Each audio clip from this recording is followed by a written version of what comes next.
Hi guys, so I'm going to be sort of in this video demonstrating how I would teach my lesson on weather using my learning strategy and kind of how I would incorporate things to make my classroom a little bit more fun, and then I will include the handouts below.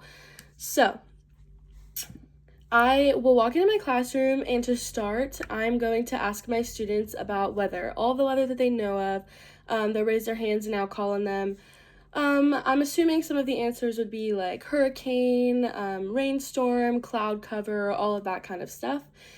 And then we will get into our beginning song. So a song is kind of a way that I would like to make my classroom more fun, just so it's not just a straight lecture. So this is a song that I will play for them. It's called There's Weather Out There, and it's K-8 music.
Okay, so that's just the kind of the gist of the song that I would play. And I will also have the subtitles on my video for the students that may have loss of hearing or anything like that. And then there's also visuals on the video as well. So after we've done that, I'm going to pass out a handout, which I will include down below. And the passage is, do you ever look in the sky at the white fluffy clouds? Clouds are made of tiny water droplets that are so light they float in the air. Clouds appear white to us because light scatters as it passes through the water droplets. There are different types of clouds. Cirrus clouds are thin and wispy. Stratus clouds cover the whole sky. They often gray and make the sky overcast. Cumulus clouds are white and fluffy. And there is a picture of clouds, and then there are questions on the side. What are clouds made of?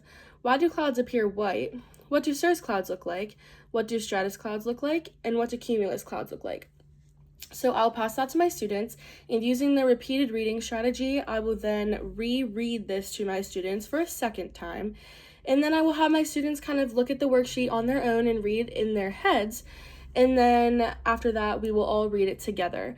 So using the repeated reading strategy, hopefully they will enhance their reading comprehension a little bit on this worksheet, and it will allow them to complete it more accurately and quicker than if they were to just read it one time through.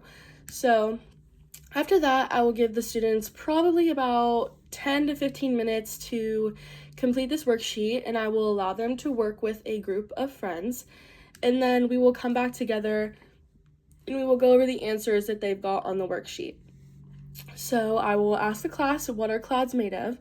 And call on a student that's raising their hand. If their answer is correct, we will move on to the next one. And if it's not, we will go back through the passage and look through maybe why they had the wrong answer. And even if the answer is correct, I will have on my smartboard, I will have the worksheet up, and we will be able to underline in different colors the answer to each question.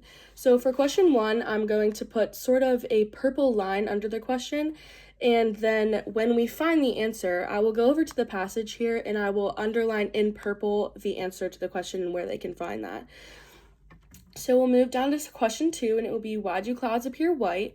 I will call on someone and they'll answer. I will underline this question in green, and then we will go over to the passage and underline the correct answer in green so the students can visualize sort of like where the answer is coming from.